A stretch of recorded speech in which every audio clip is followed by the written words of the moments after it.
अब जब बारी आएगी तब नीरज मिश्रा, यहां पर आम आदमी पार्टी, बीजेपी यही नजर आ रहा है। कांग्रेस की स्थिति इस वक्त क्या है? कोई गारंटी, कोई घोषणा नहीं, सिर्फ आरोप प्रत्यारोप, यही चलेगा? पूजा जी, अभी आपकी जो स्थिति इस पैनल पर हुई वो बिल्कुल दिल्ली की जनता की तरह हो गई कि आप अपनी बात उनको बताना चाह रहे थे, लेकिन इन दोनों के फुटबॉल मैच में आपकी आवाज कहीं दब गई। दिल्ली की जनता के साथ पिछले 10 साल में यही होता है।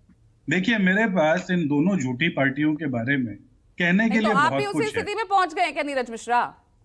पूजा जी कांग्रेस की देखिए, वही स्थिति हो गई है क्या? पूजा जी फुटबॉल देखिए मैच ना, को सिर्फ देख रही है?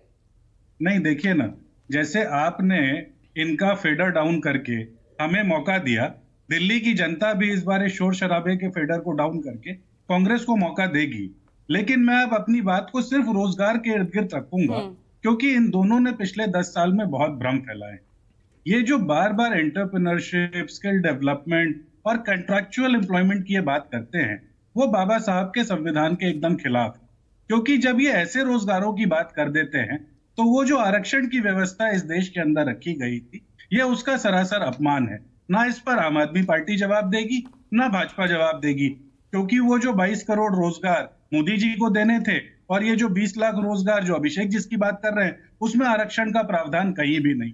और सीएमआई के आंकड़े तो कहते हैं ना कि पिछले 50 साल में इस देश के अंदर केंद्रीय स्तर पर और दिल्ली के अंदर राज्य स्तर पर सबसे ज्यादा बेरोजगारी है। अब इस देश के अंदर हर 5 में से दूसरी जो महिला है वो आज बेरोजगार है।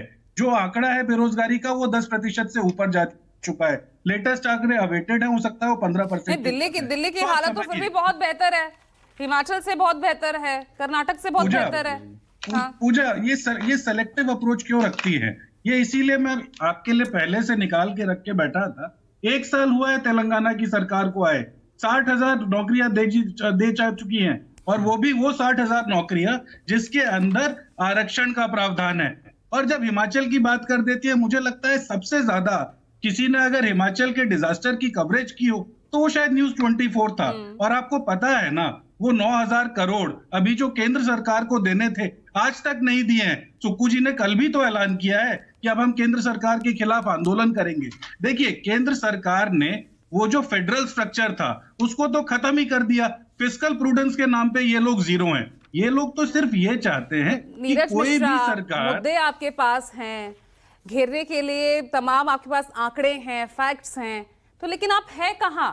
एक तरफ वहां गारंटीज पे गारंटीज सामने आ रही है आम आदमी पार्टी की तरफ से, बीजेपी रोजगार मेले का आयोजन कर रही है, कांग्रेस क्या कर रही है इस बीच? पूजा जी, मुझे नहीं लगता कि दिल्ली की जनता की याददाश्त इतनी कमजोर है जितना चैनल पर बताया जा रहा है। ठीक 15 दिन पहले एक 70 दिन की दिल्ली न्याय यात्रा खत्म हुई है, जिसके अंदर दिल्ली की हर विधानसभा में जाकर कांग्रेस के नेताओं ने वहां के मुद्दे समझे, और 70 दिन वो लोग सड़कों पर ही रहे, कोई अपने घर नहीं गया। और अब उस डेटा का कंपाइलेशन चल रहा है। अभी चुनाव की तारीखें तो डिक्लेयर होने दीजिए। दिल्ली के सामने जो सबसे भयावह मुद्दे हैं, वो सबसे पहले इस दम घोटू हवा का है।